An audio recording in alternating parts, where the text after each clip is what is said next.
क्या बोलता है सीआरपीसी का section 41A, notice of appearance before police officer. मतलब किसी भी पुलिस ऑफिसर ने आपको एक नोटिस भेजा और बोला कि इस फला डेट को इतने बजे आप पुलिस स्टेशन में आए और अपनी अपीयरेंस को आप नोट करवाए, आपका नाम आया है किसी भी केस में और किस तरह से डाउट करते हैं आपके ऊपर वो, या फिर क्या उनके पास रीजनेबल ग्राउंड्स हैं आपको बुलाने के लिए, उसलिए आपको बुलाया गया पुलिस स्टेशन में। अब सवाल ये आता है कि सर हम पुलिस स्टेशन जाएं या नहीं, कहीं ऐसा तो नहीं कि सीधा पुलिस हमें अरेस्ट कर लेगी। उसके लिए दोस्तों आपको जानना चाहिए अरनेश कुमार का जो जजमेंट आया, Arnesh Kumar versus state of Bihar का, जिसमें बोला गया कि अप टू 7 इयर्स या फिर लेस देन 7 इयर्स के जितने भी मामले होते हैं उसमें पुलिस आपको एक 41A का नोटिस देगी। चीटिंग का मामला भी इन्हीं मामलों में आता है जिसमें पुलिस आपको एक नोटिस देगी, सीधा आपको अरेस्ट करेगी नहीं। दोस्तों अपराध चाहे कोई भी हो, अपराध चाहे कॉग्निजेबल ऑफेंस हो या फिर नॉन कॉग्निजेबल ऑफेंस हो, दोनों ही अपराध में देखा जाए तो जो सामने वाला जिस पर वो कंप्लेंट रजिस्टर की गई या फिर जिसके अगेंस्ट एफआईआर कटती है उस व्यक्ति को अरेस्ट होने का खतरा बना ही रहता है और वो सोचता है कि अरेस्ट होने से मैं कैसे बचूं। कई बार वो एंटीसिपेटरी बेल की तरफ जाता है, कई बार अलग अलग रेमेडीज को इस्तेमाल करता है, मैं कैसे उस केस से निकल जाऊं या किस तरह से मैं बचूं उस अरेस्ट से। पर जरूरी नहीं कि आपके पास अगर कोई नोटिस आया 41A का तो पुलिस आपको अरेस्ट ही करेगी। हाँ, वो बात अलग है कि आपके किसी भी केस में अगर इन्वॉल्वमेंट है तो पुलिस आपको अरेस्ट जरूर करेगी अगर पुलिस के पास कोई भी रीजनेबल डाउट है या रीजनेबल कोई भी स्ट्रॉन्ग एविडेंसेस हैं आपके अगेंस्ट और फिर भी 41A में आपको बुलाया गया तो पुलिस आपको अरेस्ट भी कर सकती है। 41A का नोटिस क्या बोलता है? क्या आपको पुलिस डायरेक्ट रूप से अरेस्ट कर लेगी अगर आप पुलिस स्टेशन जाते हैं और आपको मिलता है 41A का नोटिस, या फिर अगर आप जाते हैं 41A के नोटिस पर किसी भी पुलिस स्टेशन में या कहीं पर भी जिस एजेंसी ने आपको बुलाया है तो क्या वो आपको अरेस्ट कर ही नहीं सकते? क्या बोलता है अपने देश का कानून, क्या बोलते हैं जजमेंट, आज उन्हीं सब पर हम बात करेंगे। कोशिश करूंगा कि इसी एक वीडियो से आपके सभी तरह के डाउट्स क्लियर हो जाएं 41A नोटिस को लेकर। ज्यादा कुछ जानने के लिए सीआरपीसी 41A के बारे में दोस्तों बने रहिए हमारे इस वीडियो के साथ। नमस्कार दोस्तों, स्वागत करता हूं फिर एक बार आप सभी का अपने इस यूट्यूब चैनल पर जिसका नाम है फाइट फॉर ट्रू। मेरा नाम है वीरेंद्र वर्मा। जैसा आप सभी जानते हैं हम इसी तरह की लीगल अवेयरनेस की वीडियोस आपके लेकर आते हैं और आपको बनाते हैं कानूनी जानकार। सबसे पहले दोस्तों आपको पता होना चाहिए क्या बोलता है सीआरपीसी का section 41A, notice of appearance before police officer. मतलब किसी भी पुलिस ऑफिसर ने आपको एक नोटिस भेजा और बोला कि इस फला डेट को इतने बजे आप पुलिस स्टेशन में आए और अपनी अपीयरेंस को आप नोट करवाए, आपका नाम आया है किसी भी केस में और किस तरह से डाउट करते हैं आपके ऊपर वो, या फिर क्या उनके पास रीजनेबल ग्राउंड्स हैं आपको बुलाने के लिए, उसलिए आपको बुलाया गया पुलिस स्टेशन में। अब सवाल ये आता है कि सर हम पुलिस स्टेशन जाएं या नहीं, कहीं ऐसा तो नहीं कि सीधा पुलिस हमें अरेस्ट कर लेगी। उसके लिए दोस्तों आपको जानना चाहिए अरनेश कुमार का जो जजमेंट आया, Arnesh Kumar versus state of Bihar का, जिसमें बोला गया कि अप टू 7 इयर्स या फिर लेस देन 7 इयर्स के जितने भी मामले होते हैं उसमें पुलिस आपको एक 41A का नोटिस देगी। चीटिंग का मामला भी इन्हीं मामलों में आता है जिसमें पुलिस आपको एक नोटिस देगी, सीधा आपको अरेस्ट करेगी नहीं। और यहीं पर जब पुलिस वाले सुप्रीम कोर्ट के आदेश जो होते हैं या गाइडलाइंस होती हैं, जजमेंट्स आते हैं, जो पुलिस वाले उन्हें मानते नहीं हैं उनके अगेंस्ट भी कुछ और गाइडलाइंस दी गई और जजमेंट्स आए। मैं एक जजमेंट का नाम आपको बताना चाहूंगा उनमें से। और जो पुलिस वाले इस 41A की अवहेलना करते हैं, नहीं मानते हैं और अपने ही कानून को चलाने की कोशिश करते हैं, उनके लिए भी एक जजमेंट आया, Satyendra Kumar until versus CBI. आप इसको पढ़ेंगे तो यहाँ पर फटकार भी लगाई गई और बातें भी बताई गई, जो पुलिस वाले इन चीजों को नहीं फॉलो करते हैं उनके अगेंस्ट एक्शन होना चाहिए, ये भी कहा गया इस जजमेंट में। अब दोस्तों बात ये आती है कि 41A का नोटिस आपके पास आए तो आप क्या करें। दोस्तों अगर आपकी इन्वॉल्वमेंट नहीं है, ना के बराबर आपकी इन्वॉल्वमेंट है, तो मेरा मानना है आपको पुलिस स्टेशन जाना चाहिए और पुलिस के पास जाकर अपनी सारी बातों को बताना चाहिए। डिटेल में आप बताइए आपने कुछ नहीं किया है तो मेरा मानना है कि पुलिस आपको ऐसे अरेस्ट करेगी नहीं। और अगर पुलिस के पास कोई रीजनेबल कोई डाउट्स है या कोई भी एविडेंसेस है तो वो पुलिस को शो करने होंगे। ऐसा नहीं कि सीधा 41A का नोटिस दे दिया तो आपको अरेस्ट कर ले।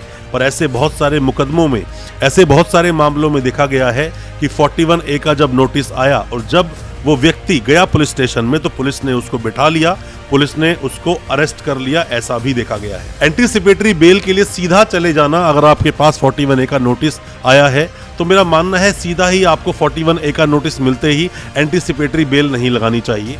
अगर आपको लगता है कि नहीं ये मामला बिल्कुल ही गलत है और मेरे अगेंस्ट जो कार्रवाई हो रही है वो नहीं होनी चाहिए, बिल्कुल झूठा फर्जी मामला है, तो आपको क्वेश्चनिंग में जाना चाहिए। किसी भी हाईकोर्ट में जाकर आप 482 में जो आप क्वेश्चनिंग एक लगाएंगे उससे आपको केस बाहर निकाला जा सकता है। 41A के नोटिस का पालन आप करें, क्योंकि पालन आप अगर नहीं करेंगे तो उसके बाद में अरेस्ट वारंट इशू होगा। 82 की प्रोसीडिंग भी आपके अगेंस्ट चला दी जाएगी। 82 क्या होता है, भगोड़ा कब करार देते हैं, उस पर डिटेल मैंने वीडियो बनाया है, उस वीडियो को आप देख लेंगे तो बेहतर होगा।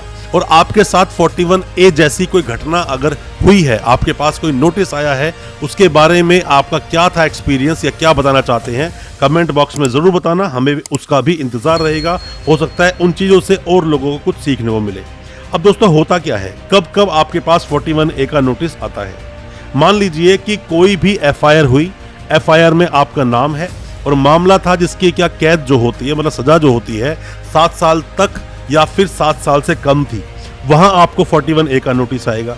या फिर जिस FIR में आपका नाम तो नहीं पर आपका नाम पुलिस के सामने आपका नाम आया और संदिग्ध हो आप उस केस में, तो भी पुलिस आपको 41A का नोटिस देगी।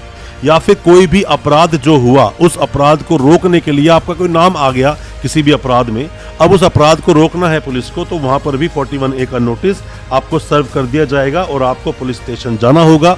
हालांकि बहुत सारे स्टेट में मैंने देखा है कि पुलिस वाले 41A को सीरियसली लेते नहीं है। बस उनका काम यह है कि अगर FIR कटी है सीधा तरीके से अरेस्ट कर लो। ऐसी अगर कोई अरेस्ट होती है तो ऐसी अरेस्ट का आपको चैलेंज करना चाहिए, आपको हाई कोर्ट तक जाना चाहिए और ऐसे पुलिस वालों के अगेंस्ट कंप्लेंट भी आपको हालांकि करनी चाहिए, क्योंकि पुलिस भी बाउंड है उसी तरह से कानून को फॉलो करने के लिए, उसी तरह से कानूनी प्रोसीडिंग्स को फॉलो करने के लिए जैसे बाकी लोग हैं। 41 हो या 41A हो, एसेंशियल पार्ट बन जाता है आर्टिकल 21 का। आपकी आज़ादी, जो आपकी दैहिक आज़ादी जो है, स्वतंत्रता जो आपको मिली है, आप स्वतंत्र हैं, ऐसे ही कोई आपकी आज़ादी छीन नहीं सकता। तो आपका जो आर्टिकल 21 है वो भी यहाँ पर हिट करता है। अब दोस्तों बात ये आती है कि 41A का नोटिस आपको सर्व किया गया, 41A का नोटिस पुलिस वाले ने आपको दिया, अब आप क्या करेंगे उसमें। दोस्तों सबसे पहले आप ये बात मानिए कि जो भी कुछ लिखा है 41A के नोटिस में उसका आपको पालन करना चाहिए। आपने कोई अपराध नहीं किया है, आपका नाम आया है तो आपको जाना चाहिए और आप पूरी बात आपको बतानी चाहिए पुलिस वाले को। ऐसे ही पुलिस आपको अरेस्ट करेगी नहीं। बट बहुत जगह ऐसा भी देखा गया है कि पुलिस को आप पूरी बात बताते हो, उसके बावजूद भी पुलिस आपको अरेस्ट करती है। यहाँ पर एंट्री होती है आपके वकील साहब की, जो आपको थाने से आसानी से निकाल कर ला सकते हैं। 41D में ये बताया गया है कि किसी को भी अपने पसंदीदा या फिर जिससे आप चाहते हैं केस की पैरवी करवाना, उन वकील साहब से मिलने का आपको पूरा अधिकार है। और मेरा मानना तो यह है 41A का नोटिस अगर आपके पास आया है तो आपके कोई जानकार हैं, जो कानूनी जानकार हैं या वकील साहब कोई आपकी जानकार हैं, आप उन्हें साथ लेकर जाएं। हो सकता है कि आपके साथ कोई मिसहैपनिंग होने वाली हो तो उस चीज से आप बच जाएं। अगर आपके वकील साहब होंगे तो कानूनी टर्म्स को यूज करके आपको वहां से वो निकाल कर जरूर ले आएंगे। हालांकि 41A के तहत सीधा पुलिस ऐसे आपको अरेस्ट करेगी नहीं, और अगर सीधा आपको अरेस्ट करती भी है तो पहले आपको उसका रीजन बताना पड़ेगा, आगे भी रीजन लिखकर देना होगा कोर्ट में कि क्यों उस व्यक्ति को अरेस्ट किया है। और कई बार दोस्तों ऐसा भी होता है कि जहां पुलिस आपको सीधा अरेस्ट नहीं कर सकती और पुलिस अरेस्ट करती है, जैसे कि हमारे केस में ऐसा हुआ था कि सिर्फ चीटिंग का मामला था, उसमें सीधा एक बार पुलिस दूसरे स्टेट की दिल्ली आई। दिल्ली आने के बाद जैसे मजिस्ट्रेट साहब के सामने पेश किया तो मजिस्ट्रेट साहब ने ही वो जो अरेस्ट हुई तो उसका अरेस्ट का होने नहीं दिया और बोला कि पहले आप 41A का नोटिस सर्व कीजिए, उसके लिए इन्वेस्टिगेशन ये ज्वाइन करें, उसके बाद ही आप अरेस्ट करें, ऐसे सीधा आप अरेस्ट ना करें। ऐसे अगर कोई पुलिस आपको अरेस्ट करती है तो यहाँ पर आपके वकील साहब आपकी मदद कर पाते हैं। बस वकील साहब को आपके पूरे मैटर के बारे में पता होना चाहिए, क्योंकि 41A की अवहेलना करना पुलिस को भारी पड़ सकता है और इन बातों को आप खड़े होकर कोर्ट में बोल पाओगे नहीं। यहाँ आपके वकील साहब ही आपकी मदद कर पाएंगे। अब दोस्तों यहाँ बहुत बार आप लोग भी गलतियां करते हो, जैसे कि नीम हकीम खतराए जान जिसे बोलते हैं, मतलब कि कुछ ऐसे लोग जो कानून के बारे में सही ढंग से या पूरी बात को जानते नहीं है, उनकी एडवाइस में आकर आप फरार हो जाते हो और यहीं से आपके साथ प्रॉब्लम्स और ज्यादा बढ़ जाती हैं, प्रॉब्लम्स का सामना और ज्यादा आपको करना पड़ता है। और जब पुलिस आपको अरेस्ट करती है 41A का नोटिस देने के बाद भी, तो यहाँ वैलिड रीजंस बताती है। रीजंस क्या हो सकते हैं, जैसे बोलते हैं कि सर अगर इसको छोड़ दिया तो यहाँ पर वो एविडेंसेस के साथ छेड़छाड़ कर सकता है या एविडेंसेस को गायब कर सकता है, ये भी रीजन हो सकता है। फरार होने का खतरा है उस व्यक्ति का जिसको 41A का नोटिस दिया था, वो भी आया तो है, पर हमें उस पर शक है वो फरार हो जाएगा, ये कहकर भी पुलिस काफ़ी बार अरेस्ट कर लेती है। अगर हमने इसको यहाँ से छोड़ दिया तो गवाहों को जाकर डराएगा, धमकाएगा, इंड्यूसमेंट करेगा या फिर किसी भी तरह से अपनी साइड ले लेगा और केस पर पूरा प्रभाव पड़ेगा। ये भी एक बात होती है पुलिस की कई बार, और ऐसी कई सारी संभावनाओं को सामने पुलिस ले आती है जिनको दिखाकर पुलिस वहां पर उस व्यक्ति को अरेस्ट कर लेती है जिसको 41A का नोटिस दिया था। हालांकि सीधा आपको एंटीसिपेटरी बेल की तरफ नहीं भागना चाहिए। अगर आपके अगेंस्ट कुछ भी नहीं है, क्वेश्चनिंग पर जाओ, आपको रिलीफ मिल जाएगा, या फिर एंटीसिपेटरी पे आपको जाना है और आपको लगता है कि एंटीसिपेटरी से आपको रिलीफ मिल जाएगा, एंटीसिपेटरी का भी आप इस्तेमाल कर सकते हैं, प्रावधान है आपके पास। और मेरा मानना है इन सब चीज़ों को करने से पहले किसी भी अच्छे कानूनी जानकार से सलाह आप ज़रूर लें। सलाह ले लेंगे तो मेरा मानना है कि जो अरेस्ट या फिर आगे जाके प्रॉब्लम्स आपके साथ बढ़ सकती हैं, उन सभी समस्याओं से आप बच सकते हो। आपके साथ जो प्रॉब्लम्स हो सकती हैं उनका निवारण या फिर उनका हल आपको आसानी से मिल सकता है।